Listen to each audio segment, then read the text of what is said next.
iniciamos nuestros trabajos a las 20 horas de este día, martes 16 de abril,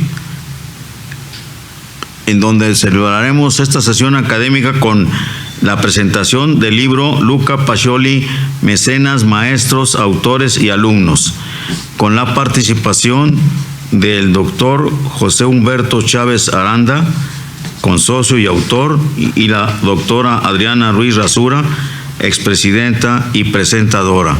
Cedo la palabra a nuestro secretario, el geógrafo Carlos Alberto Zaraco Álvarez. Gracias, maestro.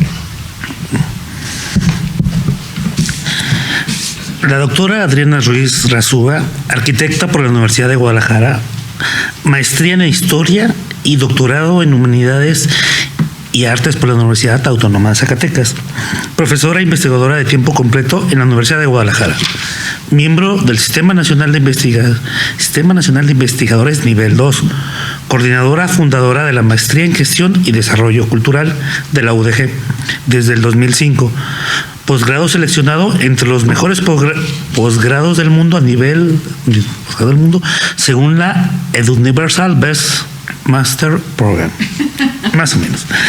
Presidenta de esta benemérita institución en el periodo 2020-2021, muy difícil periodo.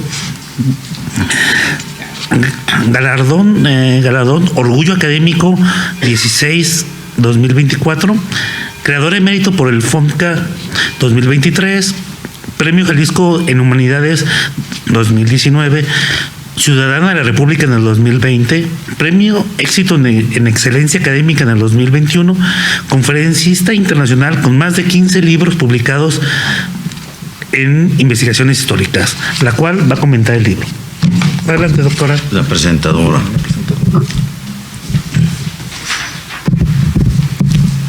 Muchas gracias. Muy buena noche tengan todos ustedes. Me da mucho gusto saludarlos y ver tantos amigos y amigas que nos acompañan en esta sesión. Con la venia de nuestro presidente, voy a hacer un comentario acerca de este libro que le agradezco al maestro José Humberto Chávez Aranda, la invitación a presentarlo. Este libro que se llama Luca Pacioli, Mecenas, Maestros, Autores y Alumnos. Este libro está dividido en 5 grandes apartados que tratan, como bien dice el título del mismo, la vida de Pacioli, así como el apoyo que recibió durante su vida de mecenas que apoyaron sus estudios de matemáticas y la publicación de sus investigaciones, además de conocer acerca de sus maestros y alumnos con quienes mantuvo contacto durante su vida. Debo confesarles que la lectura de este libro me abrió un panorama desconocido para mí. Nunca me había puesto a pensar cómo se llevaba el registro de la contabilidad en el siglo XV y en específico cómo lo hacían los mercaderes de Venecia, que eran los grandes comerciantes de esa época. Muchas veces se nos olvida que todo tuvo un origen, que todo empezó en algo. Lo vemos como muy cotidiano el hacer cuentas, pero todo tuvo ese origen que se remonta desde el siglo XV. Entonces, eso me pareció bien interesante. Obviamente, el maestro es un experto en contabilidad.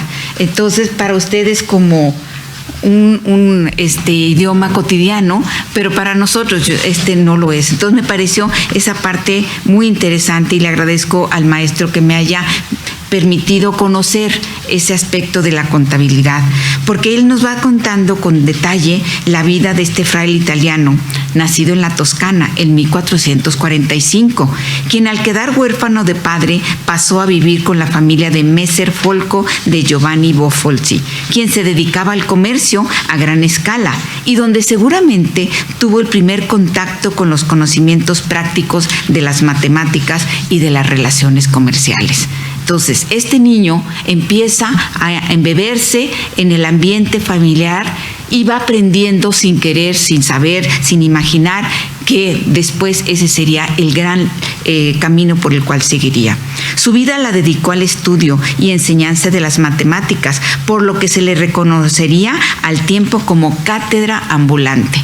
Imaginen ustedes ese título a este señor en 1400, a mediados de 1400. Existen varios cuadros que también esa parte me encantó, porque muchas veces sabemos de esos personajes o leemos, pero no los vemos físicamente, no sabemos cómo eran. Y en este caso, debo agradecerle al maestro que nos pone en su libro varios cuadros donde aparece el fraile franciscano pintados por Piero de la Francesca, que se encuentran en Italia. Eso me pareció interesante, ver los rasgos físicos pintados directamente del personaje. Entonces ya no estamos imaginando cómo era Luca Pacioli, sino lo estamos viendo en esos cuadros.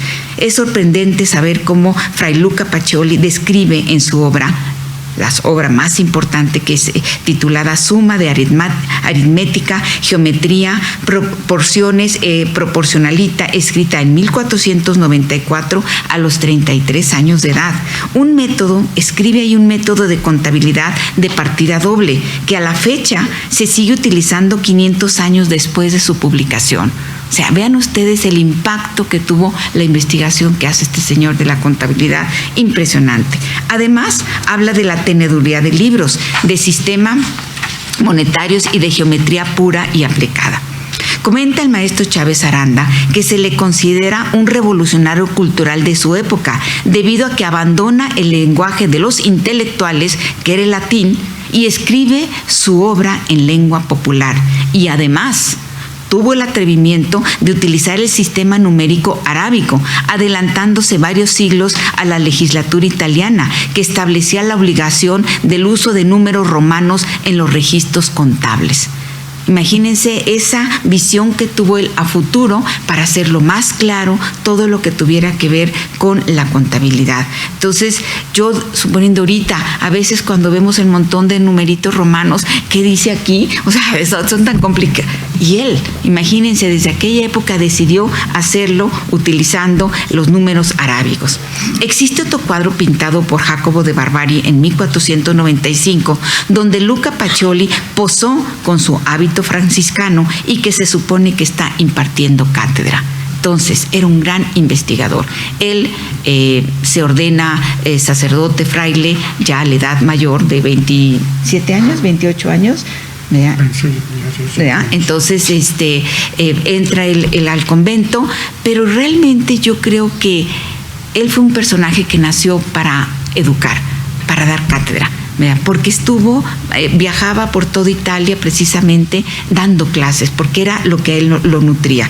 Y algo interesantísimo, Leonardo da Vinci fue su alumno y posteriormente amigo muy cercano.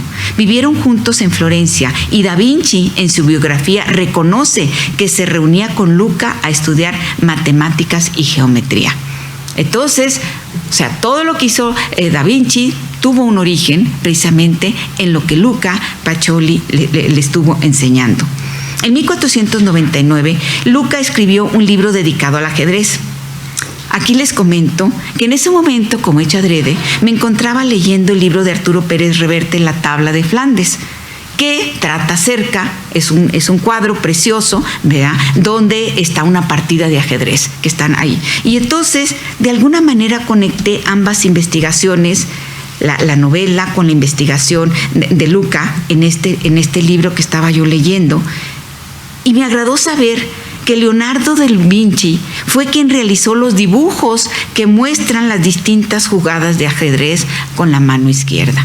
Entonces, el ajedrez desde aquella época era una afición importante en la sociedad de aquel tiempo, ¿verdad? Entonces, y seguramente en muchos momentos estaban jugando ellos ajedrez, y entonces Leonardo fue pintando las distintas partidas, los distintos movimientos, ¿verdad?, que él hace en este libro dedicado precisamente al ajedrez. Me agradó saber que Leonardo da Vinci fue quien realizó los dibujos que muestran las distintas jugadas de ajedrez. Este libro es una de las primeras obras dedicadas de forma íntegra al ajedrez moderno, que se ha jugado prácticamente sin variaciones en los últimos 5 siglos. O sea, vean ustedes la trasera. O sea, cada que leía a este hombre, decía, qué barbaridad. Fue todo un personaje importantísimo. Su segunda obra de gran prestigio es La Divina Proporción. Obviamente yo había estudiado la Divina Proporción en arquitectura, como leyó aquí en mi secretario, que estudié arquitectura, era importante la sección áurea, ¿verdad? La proporción perfecta que tenemos que encontrar en los edificios, sobre todo en el neoclásico, ¿verdad? Que digamos que se visualizó mucho esa proporción. Y entonces, pero resulta que Luca fue el que empezó a trabajar precisamente esa proporción, esa divina proporción, donde desarrolla las virtudes del número áureo, del número de oro, la proporción de oro, para la correcta aplicación de la perspectiva, la simetría y el orden. Se dice que Da Vinci dibujó con su mano izquierda otra vez todas las ilustraciones de su libro de los sólidos de la obra. Esta obra se la dedica a Ludovico Sforza y existe un cuadro donde se observa a Luca entregándole el libro, precisamente el de la divina proporción. Algunos de ustedes se acuerdan cómo hemos tratado mucho la divina proporción en los edificios de aquí de Guadalajara que construye el arquitecto José Gutiérrez, ¿se acuerdan? La vemos en el Hospicio Cabañas, la vemos en el Templo del Sagrario Metropolitano, igualmente en el pórtico de la Biblioteca Iberoamericana. La divina proporción. Edificios diseñados por este arquitecto José Gutiérrez, perfectos. O sea, todos encontré yo desde las ventanas, las puertas, la proporción perfecta. O sea, que era la manera en que realmente se tenía que diseñar los edificios.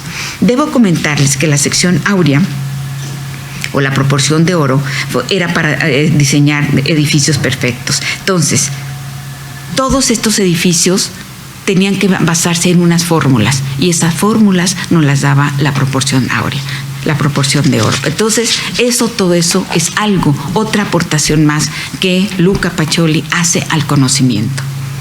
Existe otro cuadro y esto fue lo que me encantó porque estos cuadros yo no los conocía y aquí están en el libro. Entonces podía yo ver esos libros, esos cuadros, ver la cara de Luca y decía, qué interesante poderlo visualizar físicamente cómo era este personaje. Existe otro cuadro pintado por Angelo Trica, pintado a mediados de 1800, donde ya lo observamos con su hábito franciscano, dictando cátedra a 4 de sus alumnos. Y el último cuadro que tenemos aquí está pintado en 1848, donde se observa a Leonardo da Vinci, Luca Pacioli y Ludovico Sforza en franco diálogo. Entonces, ¿qué eran las gentes que realmente estuvieron cercanas a Luca Pacioli? Luca Pacioli, no crean que tuvo una vida tan fácil. Generó, digamos, envidias, generó comentarios, porque era una persona muy estudiosa que se dedicó a enseñar. Y alguien más decía que él copiaba sus conocimientos de la Francesca. Pues no, él los fue poco a poco sacando, estudiando, investigando y poniéndolos en el papel. Entonces estuvo viajando por toda Italia dando clases, ¿verdad? Porque él quería que la gente aprendiera. Y en su testamento, Luca Pacioli declara que había enseñado matemáticas durante 44 años, ya que muere en 1517. Posteriormente, a partir del capítulo 4, el maestro Chávez Aranda realiza una investigación muy minuciosa acerca de quiénes fueron sus mecenas, sus protectores y todos aquellos personajes que tuvieron contacto con Luca y que han abrevado o que abrevaron de sus libros. Finalizo diciendo, todo tiene un origen y el conocer cómo inicia el conocimiento, tanto de la contabilidad como de la proporción perfecta, nos habla del nivel intelectual y reflexivo de personajes tan reconocidos en su época como Luca Pacioli, y a quienes la bruma del tiempo va desdibujando su aportación al desarrollo de la humanidad. Debemos recordar a estos personajes siempre. Tenemos que tenerlos presentes porque su aportación al desarrollo humano fue básica, sobre todo en estos áreas del conocimiento donde tanto trabajó Luca Pacioli. Muchísimas gracias, maestro, por permitirme leer este libro, por disfrutarlo tanto y por aprender, más que nada aprender precisamente y abrevar de estos conocimientos que usted nos deja en este libro. Muchísimas gracias.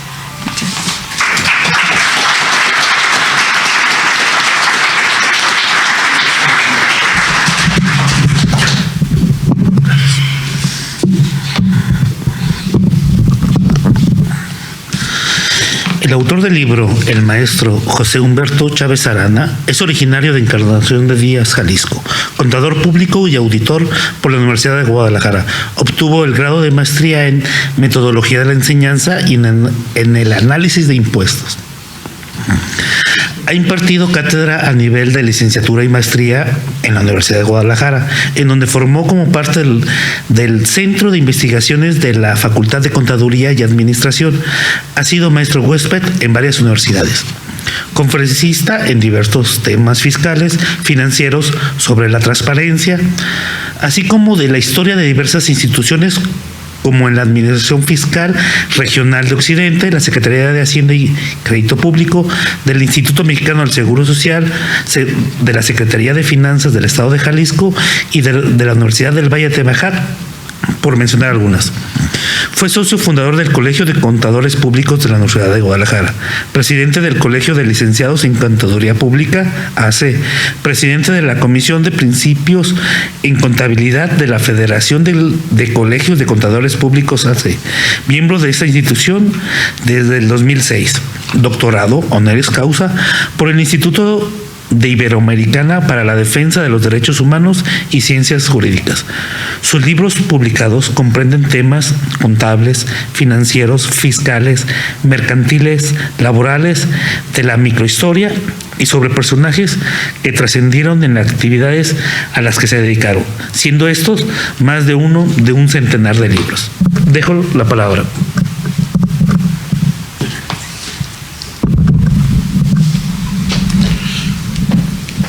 Muy buenas noches. Le agradezco a la doctora que me haya dedicado parte del tiempo de su vida al atrevimiento de los garabatos que escribo. Y a ustedes por compartir también parte de su vida, porque el tiempo que permanecemos en este acto no lo podemos reponer. Me voy a permitir completar lo que la doctora ha comentado sobre este personaje. Una de sus grandes virtudes es que en ninguna de sus obras menciona que es el autor. Por principio, la partida doble se aplicaba en Italia desde 1340. Y el diario para los contadores se empezó a utilizar a partir de esa época.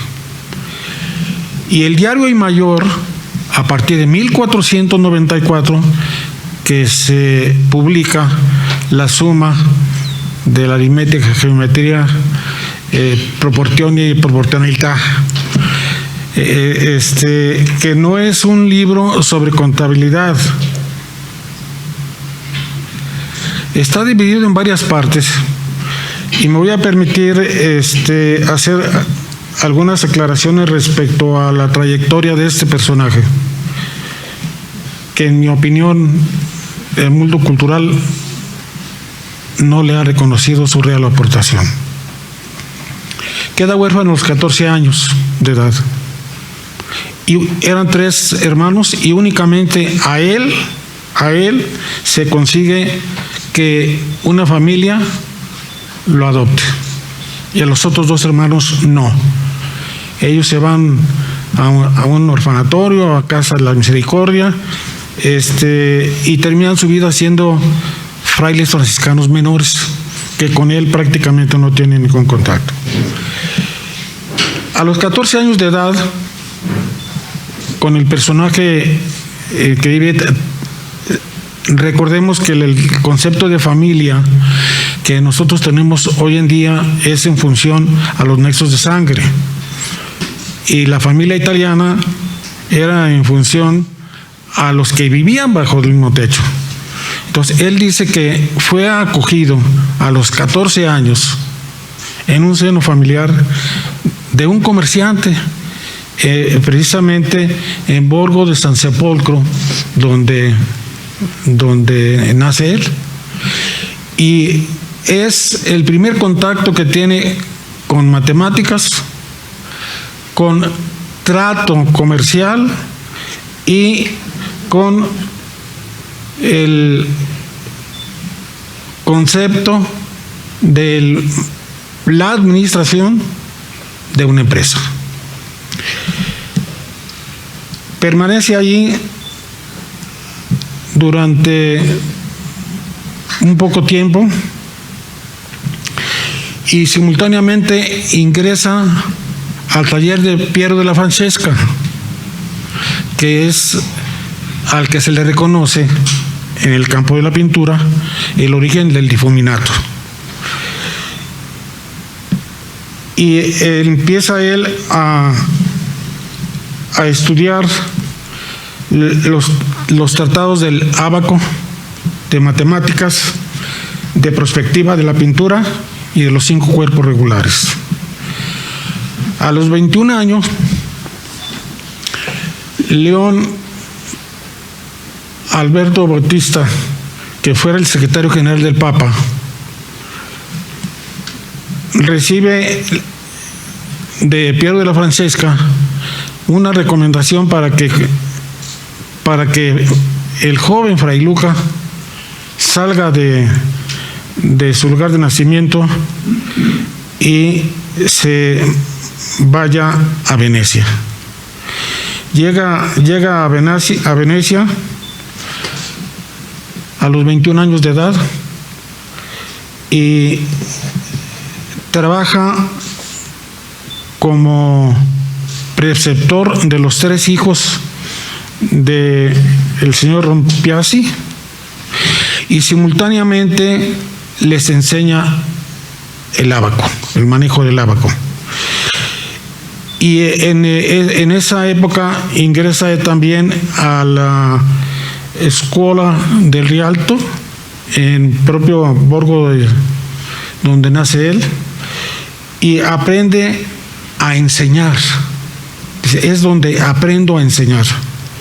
Es decir, ya estaba él preparándose y asiste a las clases de matemáticas con Domenico Bragadino. En 1470 realiza él un estudio sobre elementos de álgebra, en el cual le debemos a él desde hace 500 años la especialidad de la enseñanza para adultos, de la andragogia, una rama de la pedagogía, donde inicia el uso de la casuística, es decir, del estudio por medio de los casos, que prácticamente quedó en suspenso hasta mediados del siglo XX, que lo vuelve a retomar la Universidad de Harvard. El Tratado Elemental de Álgebra, que escribe en su época, que estuvo hasta 1470 en Venecia, 1470, fue el último contacto que tuvo con la forma de llevar la contabilidad. En ningún momento él se atribuye la autoría. Él hace la descripción de cómo llevan los mercaderes de Venecia la contabilidad. En ningún momento él dice que es el creador de la partida doble. No. Todas sus obras hace una descripción y menciona a los autores que estudió, en los cuales se basó para el desarrollo de sus obras. La gran diferencia es que sus obras fueron escritas para que la leyera no nada más los intelectuales, sino utiliza una lengua común, un lenguaje popular. En 1471 viaja a Roma como consecuencia de que el señor Rompiasi, que había sido el que lo había contratado, fallece. Entonces viaja a Roma en el 71 y se hospeda en la casa de León Battista Alberti, que era el secretario del Papa, presbítero y también un gran arquitecto, con grandes obras. En el año de 1471 se dedica a impartir cátedra por toda Italia. Y no se tiene la seguridad de quién lo convenció de que ingresara a la Orden de San Francisco. Si fue Sixto IV, que en esa época era el responsable del desarrollo de la Orden de San Francisco, y que después sería Sixto IV, el Papa constructor de la Capilla Sistina. Entonces, en el 1472 ingresa a la Orden de Franciscano y recibe la Orden del Presbiterado en 1477, a los 5 años de haber ingresado. Y mi primer destino es a Perugia, a impartir la cátedra de matemáticas. Habiendo hecho votos de pobreza, tiene el atrevimiento, imagínense en la época de Savonarola, al cumplir los 3 meses de impartir cátedra, pide un aumento de sueldo. Ubíquense en el siglo XV, franciscano, con votos de pobreza. Y sin embargo logra que le incrementen un 67% el importe del estipendio. Quiere decir que no era un maestrillo de matemáticas, se le reconocía lo que valía y él sabía precisamente lo que podía desarrollar. Después de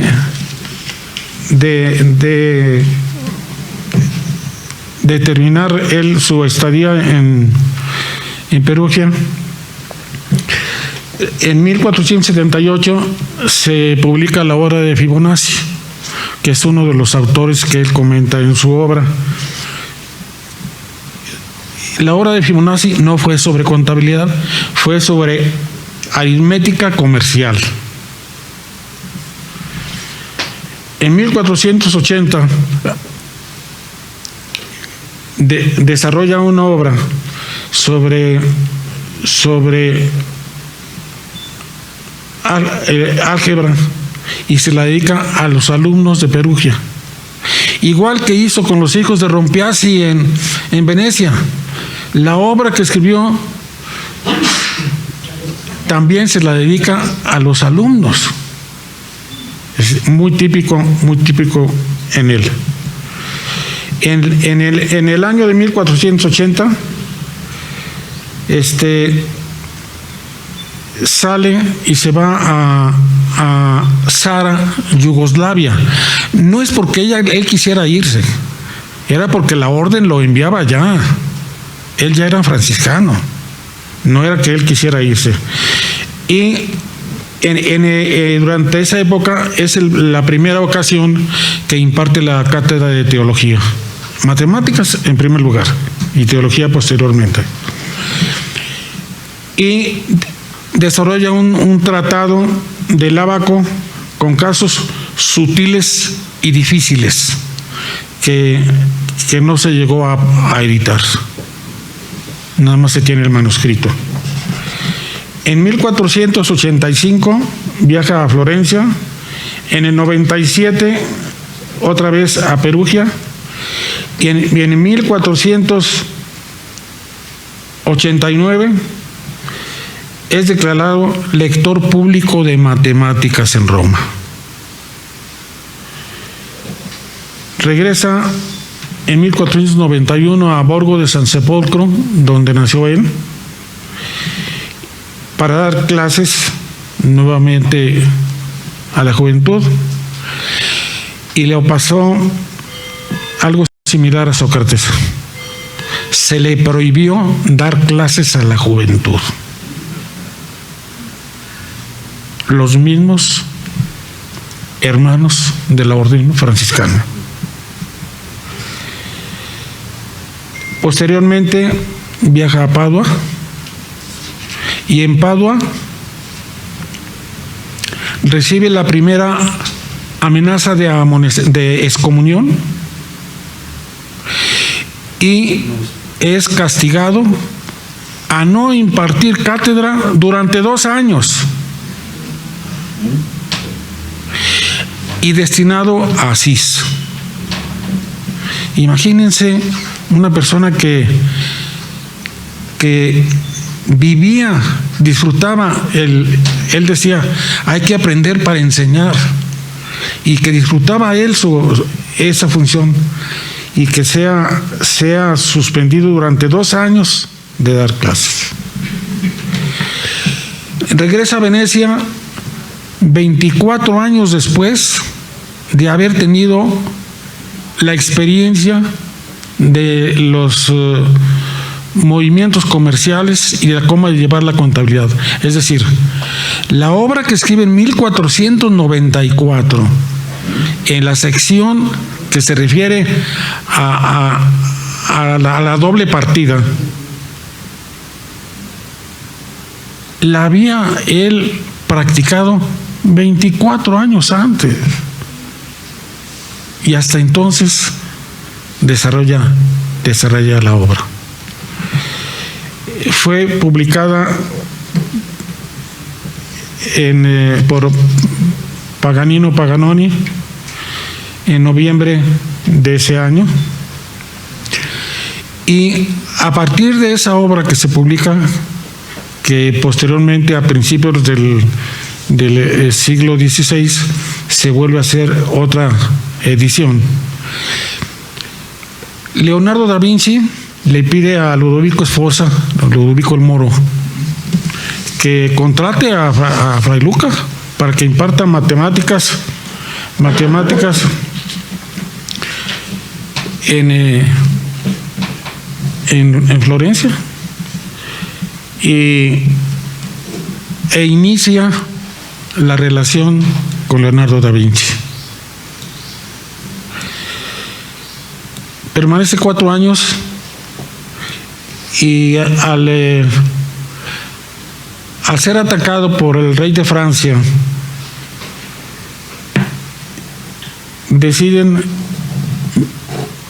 salir para no estar sobre el dominio francés, y huyen juntos Leonardo y Fray Luca Pacioli.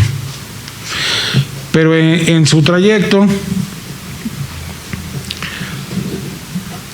he recibido en la casa de la marquesa de Mantua, aficionadísima al ajedrez, y se dedican durante meses a jugar ajedrez.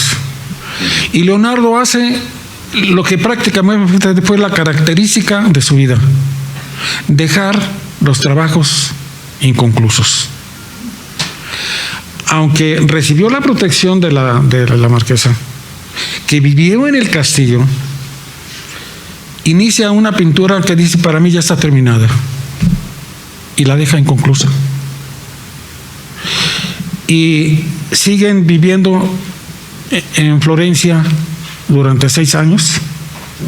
No está confirmado, no lo he podido encontrar en ninguna obra, pero para mí Fray Luque fue el cómplice de proporcionar los cadáveres para las disecciones, porque en aquella época era un delito tremendo el hacerlo, y se necesitaba un cómplice.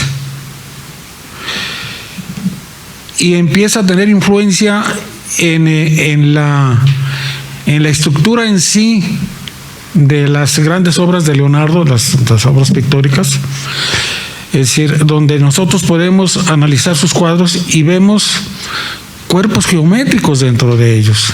Hay un análisis que se hace de la Gioconda, que por cierto es una de las 3 pinturas que Leonardo no vendió. Es decir, la de la Gioconda, la de San Juan y la de Santana con María y el Niño. Son las 3 obras que nunca vendió Leonardo.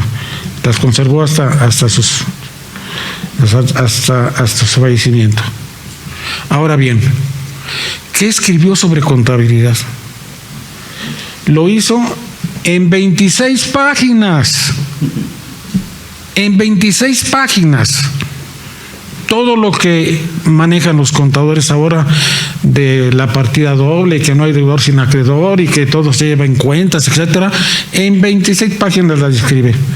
Me voy a permitir nada más hacer una aclaración. El catálogo de cuentas del anexo 20 de la resolución miscelánea fiscal consta de 53 páginas. El puro catálogo de cuentas. Y lo que él nos describe de cómo llevaban la contabilidad en Venecia, la hacemos con todo y las máquinas de contabilidad, esas grandotas que había antes en los bancos y que teníamos en los despachos. Y llega el proceso de la información por medio de equipos de cómputo y software especializados, y sigue la partida doble exactamente igual, con todos los postulados que él describió, no estableció. Él hace nada más una reseña de cómo llevaban la contabilidad en Venecia y hace una serie de recomendaciones. La suma se divide en 5 partes: tratado sobre aritmética teórica y práctica, elementos de álgebra, contabilidad de doble entrada, y es donde nace la teoría de la personificación de las cuentas. No se llevaba la contabilidad como hoy la llevamos, en el sentido de que tenemos una cuenta y en ella registramos todas las operaciones homogéneas y decimos clientes, proveedores, bancos, caja, etcétera. No, se llevaba una cuenta para cada persona. Para cada persona. Y la teoría de la personificación de las cuentas es: los ingresos y los gastos tendrán el tratamiento como si fueran personas. Por eso nosotros hablamos de gastos de administración, costo de producción, gastos de venta, etcétera. Es decir, es la personificación de las cuentas. Y curiosamente, en este año, aquí voy a cometer un abuso de confianza dirigido a contadores. Las cuentas de orden son aquellas en las cuales no representa lo que tiene el empresario, el activo, lo que debe, el pasivo, y el capital, que es la diferencia, capital más pasivo igual a activo. Y en la práctica profesional decimos que las cuentas de orden se presentan al calce de los estados financieros. Pero en el mamotreto del catálogo de cuentas del SAT, la partida doble se aplica en las subcuentas. ¿Y qué nos trae como consecuencia? Que la cuenta al final del mes que elaboramos estado financiero está saldada, porque se cargó una subcuenta y se abonó otra, que ha permitido que entidades de la administración pública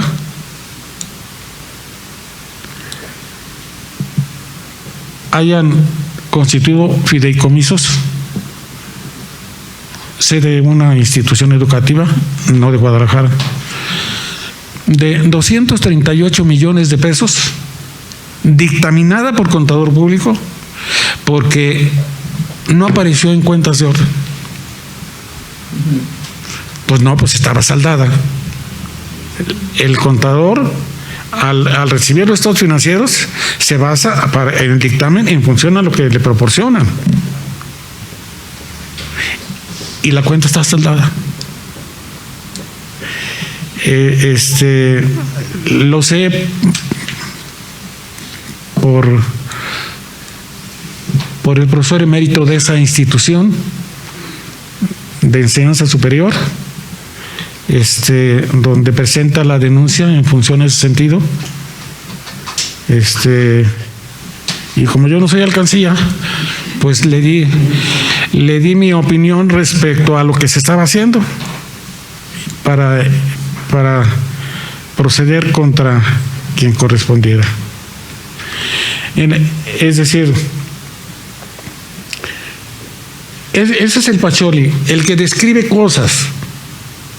Cuando él se refiere a Fibonacci, cita a Fibonacci y habla de la serie de Fibonacci, y cuando se mide a Euclides hace lo mismo. Es decir, en ningún momento se atribuye a él alguna autoría. Es decir, en la Divina Proporción se trata de matemáticas puras aplicadas, incluyendo aspectos filosóficos de Platón y Pitágoras, dividida en 3 partes: compendio de Divina Proporción, el número áureo, ideas arquitectónicas de Marco Viturbio Polión, sólidos platónicos, y se la dedica a Ludovico Sforza, Ludovico el Moro, el que lo invitó por sugerencias de Leonardo a que se fuera a impartir cátedra con ellos. En 1509 edita en latín los elementos de Euclides, es decir, que vivió siglos antes que él. Obras no impresas: traducción de obras de geometría de Euclides, un tratado de matemáticas, un tratado de álgebra, un tratado de arquitectura. Y escribe una obra de viribus quantitatis. ¿A qué se refiere esta obra? A actitudes o acciones que se desarrollaban en la vía pública. Él menciona un procedimiento para localizar una moneda entre 16. El siglo pasado, David Copperfield presentó exactamente el mismo truco, pero él lo hizo con cartas en lugar de con monedas. Describe lo referente a los tragafuego que vemos nosotros en las calles. Él describe esa práctica, los malabares, etcétera, etcétera. Es decir, en 1514 es llamado por el Papa León X para impartir cátedras de matemáticas en la Sapienza de Roma, que se consideraba que era la institución de educación superior más prestigiada del mundo de la época. Este personaje, que no sabemos ni la fecha exacta en que nació, ni tampoco la fecha exacta de su muerte, pasa sus últimos años como el preceptor nuevamente del convento de Borgo de San Sepulcro, que es donde fallece. Ese es Fray Luca de Pacioli, que completé lo que la doctora gentilmente me hizo el favor de compartir.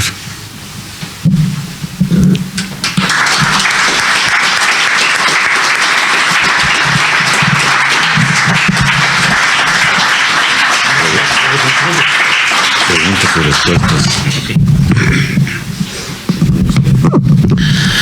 Abrimos un espacio para preguntas que gusten hacer.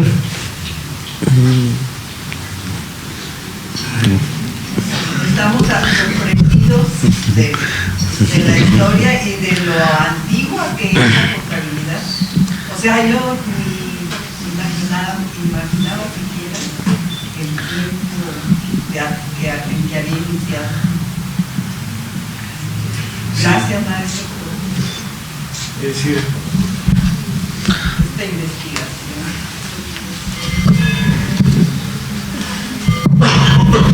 Sí, es necesario tener presente que le debemos a Fray Luca únicamente la teoría de la personificación de cuentas. En aquella época no se hacían estados financieros, se sumaba únicamente las columnas del debe y del haber, ¿sí?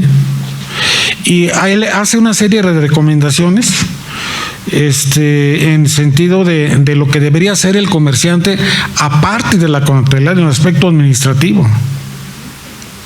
Es decir, es el legado de él.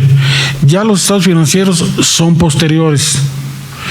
A él le debemos la identificación de la entidad, que muchos empresarios en la actualidad, a ustedes como contadores, sufren con ellos. Donde les dicen, ¿por qué no lo puedo hacer si yo soy el dueño de esa sociedad? Entonces, Fray Luca nos describe, dice, no, espérate. Es decir, la iglesia es una, pero la orden de los franciscanos es otra. Y tiene su propio patrimonio y tiene sus propias reglas. Y lo de los de oblatos y los jesuitas, todos tienen su propio patrimonio, su propio capital, y el conjunto de ellas es lo que hace la entidad de la iglesia. Y cada integrante de una congregación religiosa tiene su propio patrimonio. Ese es otro de los legados que nos deja él. Es decir, no porque sea mi negocio, no voy a separar lo que sean mis gastos personales o aquellas operaciones que no tengan que ver con el negocio. Y tenía la identificación clara de lo que costaba el traslado de mercancías en barcos, independientemente del costo de adquisición al momento en que llegaban al almacén de ellos en Venecia. Es decir, es descrito en un lenguaje muy popular. Es decir, vamos a decir,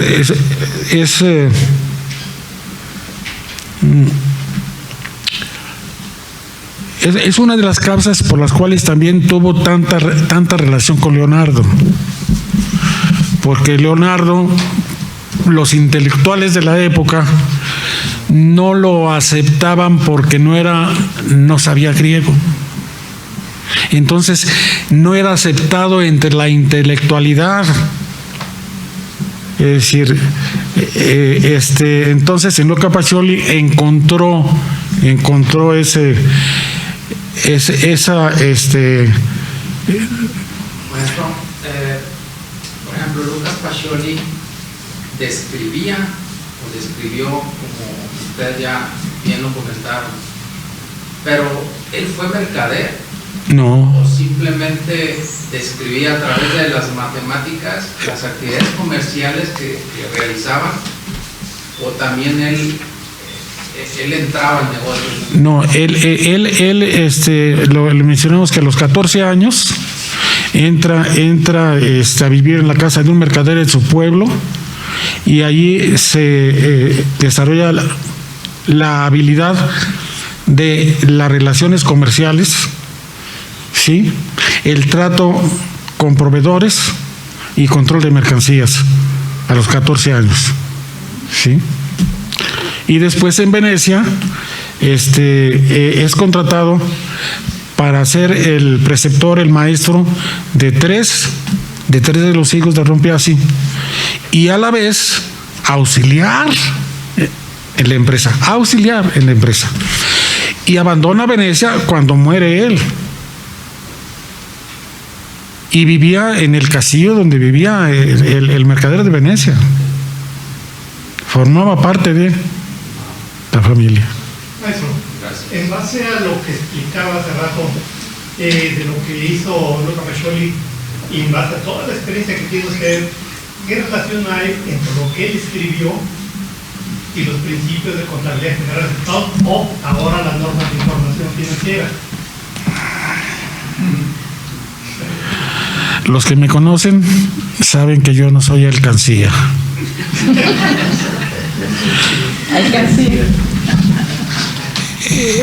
la realidad de nuestro país. Si una empresa tiene ingresos fiscales en un ejercicio durante 35 millones de 35 millones de pesos, los principios de contabilidad no se van a aplicar. Es decir, ¿cuál norma establece primero? Desde mi punto de vista jurídicamente puedo estar equivocado, pero una norma es obligatoria. Pero una norma que establece una asociación civil es obligatoria. ¿Para quién? El régimen simplificado de confianza de personas físicas ni siquiera están obligados a llevar contabilidad para efectos fiscales. Las NIF, no las NIF, las NIF, los principios de contabilidad generalmente aceptados, simultáneamente tenían las NIC, que son las normas internacionales de contabilidad, de las cuales México desde 1974 había firmado la adhesión a ellas. Pero eso es para preparar información que puede consolidarse de operaciones realizadas en nuestro país y en otros países donde se aplicaran las NIC, las mismas normas se aplicaran. Los principios de contabilidad generalmente aceptados eran estudiados por todos los estudiantes de la carrera de contabilidad pública. Si yo hubiese entrado este año a la Facultad de Contaduría de la UDG, creo que no hubiera terminado el semestre. Las NIF son, el libro es tan grande como un ladrillo de Huentitán, así, y en un lenguaje donde es la única obra que he leído en mi vida, y he leído algunas, donde empiezan párrafos con minúscula y que leemos 12 renglones y no hay una coma. Querían que hablara de las NIF, ya hablé. No sé si me explica. Es decir, en mi opinión es un absurdo. Primero, ¿qué tiene que ver la Comisión Nacional Bancaria con la actividad comercial? ¿Qué tiene que ver el órgano que vigila a las compañías de seguros con la contabilidad? ¿Qué tiene que ver la bolsa de valores si no llega a 170 empresas nacionales que cotizan en bolsa? Ellas son los que desarrollaron las NIF. Y hago una aclaración: en México hay 3 federaciones de colegios de contadores públicos y nada más participó uno, que es el Instituto Mexicano de Contadores Públicos. ¿Por qué razón? Porque a él están afiliados las firmas extranjeras. ¿Quedó claro? Sí. Digo, sí. Pero a pesar de que el RCICO, el régimen de confianza, no tiene obligación de llevar contabilidad, mucho menos de presentarla, en una revisión por parte de la autoridad, lo primero que le van a pedir es la contabilidad. Bueno, aquí ya nos fuimos a otro tema, ¿sí? El régimen sindical de confianza, la ley del impuesto sobre la renta lo distingue en 2: personas físicas y personas morales. Las personas físicas únicamente están obligadas a conservar los comprobantes, ni siquiera llevar contabilidad, ni siquiera un librito de ingresos y egresos, nada. 2. La contabilidad tradicional para efectos financieros se registran los actos cuando se conocen, cuando se realizan. En el régimen simplificado de confianza, discúlpame, no tienen aplicación las NIF porque se registran los actos hasta que son cobrados o pagados. ¿Cómo aplico las NIF? No sé si me explico. Ya hice una compra, está en almacén, pero no la he pagado. Entonces, no ha disminuido mi capital para efectos fiscales. No sé si, aunque ya no salimos de Luca, No, creo que la relación de Luca Pacioli con lo que se maneja actualmente, o sea, está totalmente fuera del tema de la parte fiscal. sí, como lo decía anteriormente, desgraciadamente los colegios son mudos y sordos. ¿Y por qué lo hacen? Porque el día que expresen algo que no les guste a los chicos del SAT, los convierten en contribuyentes. Y en la actualidad son no contribuyentes. Y además, el impuesto que se estableció y que se determina por el número de trabajadores que tienes, que cobran las cámaras de comercio y de industria, la ley establece que se entregue a la Secretaría de Economía. Y según información que yo tengo, que me han proporcionado a través de transparencia, no han entregado nunca un centavo. Por eso vemos que los privados de iniciativa nunca se oponen a ninguna cosa de gobierno.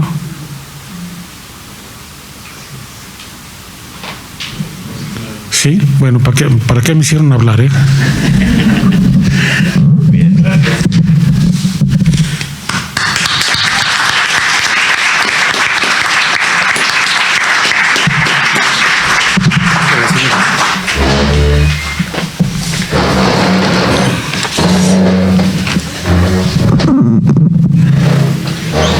Me voy a permitir, ante esta magnífica exposición, tanto de la presentadora como del autor del libro, en donde yo soy abogado, soy notario público, pero bueno, uno aprende diario, ¿no?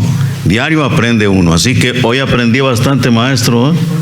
Hoy aprendí bastante, no solamente por el ejemplo de Luca Pacioli, sino porque resulta que cuando se dijo que era franciscano, ayer tuvimos una reunión a nivel nacional a través de los inventos del hombre blanco del Zoom, ¿no? Y ahí hubo la representación casi de toda la República, donde hay representación, corresponsalías de nuestra Sociedad de Geografía y Estadística, que por cierto, la única que es benemérita es la de Jalisco, las demás no. No sé por qué, pero nosotros sí. Entonces, ahí se dijo que se exhortaba a todos, a todas las asociaciones, a que hiciéramos un estudio de la importancia de los franciscanos en cuanto a la conquista, porque los franciscanos lo que hicieron fue una acción civilizadora, no conquistadora, ¿no? Entonces es muy importante hoy que escucho esta biografía, que es un trabajo extraordinario, tanto de la presentación, por eso les vamos a dar este pequeño reconocimiento. La Benemérita Sociedad de Geografía y Estadística del Estado de Jalisco, asociación civil, institución científica y cultural instalada el 27 de septiembre de 1864, otorga el presente reconocimiento a la doctora Adriana Ruiz Rasura por su participación en las actividades organizadas por esta institución, con sus comentarios en la presentación del libro Luca Pacioli, Mecenas, Maestros, Autores y Alumnos, misma que se llevó a cabo en las instalaciones de nuestra casa sede, cumpliendo así con el objetivo fundamental de esta benemérita institución, que desde su fundación ha sido el estudio y la divulgación de la ciencia y la cultura. Guadalajara, Jalisco, 16 de abril del año 2024, firman el señor secretario general, geógrafo Carlos Alberto Zaraco Álvarez, y su servidor, el maestro Adalberto Ortega Solís. Siempre. Felicidades.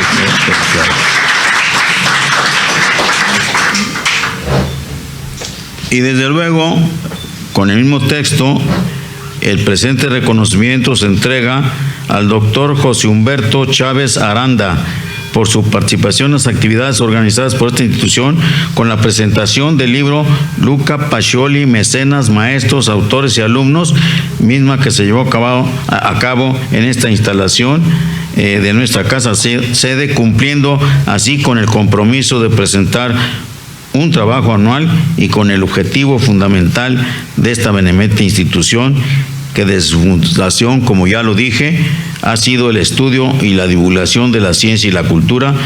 En la misma fecha, Guadalajara, Jalisco, 16 de abril de 2024, y firman también el secretario y el presidente de esta institución. Doctor, verdaderamente lo felicito, qué gran esfuerzo, qué buena investigación y qué enseñanza para todos nosotros, y yo creo que para los contadores más todavía. Así que y nosotros los abogados, que estamos muy ligados a los contadores, aunque no siempre estamos de acuerdo, pero sí estamos ligados a ellos. Así que pues nos da muchísimo gusto haber escuchado, y obviamente que el libro, no sé si esté aquí a la disposición del que quiera adquirirlo, y creo que será también un gran libro, no tanto por la investigación que se hizo, sino por las enseñanzas que vienen desde 1471 fundamentalmente, pero que será, yo creo que fue una gran influencia también en la misma orden franciscana, porque el descubrimiento de América, ustedes lo saben mejor que yo, fue en 1492. Entonces ya le tocó a él toda esa efervescencia, y es muy interesante este libro, porque ahí nos demuestra que desde entonces, en aquella época, fue importantísimo el trabajo de la contabilidad. Así que, pues, les agradezco también muchísimo, y voy a cederle el uso de la palabra al señor secretario. Por favor, si gustan. Gracias, maestro. Gracias, maestro. Yo.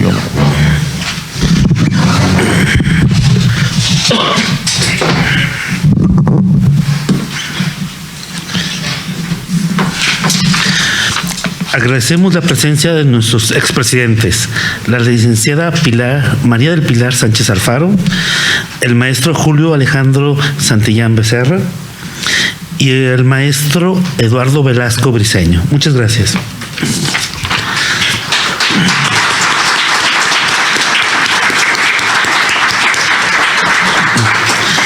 Me permito dar los siguientes avisos. El próximo jueves 18 de abril, en punto de las 20 horas, el capítulo juvenil presenta la conferencia Fake News, la epidemia de la desinformación y la sobreinformación en el siglo XXI, a cargo de Jessica Martín Navarro, asociada al capítulo juvenil. Asimismo, el próximo martes, en punto de las 20 horas, se presentará la conferencia El Sistema Interamericano de Derecho Humano y el cumplimiento de sus resoluciones, a cargo de nuestro consocio, el doctor Guillermo García Murillo, y de nuestro invitado, el doctor Carlos Alberto Aceves García. Asimismo, les hago la cordial invitación al salón adjunto para un pequeño brindis.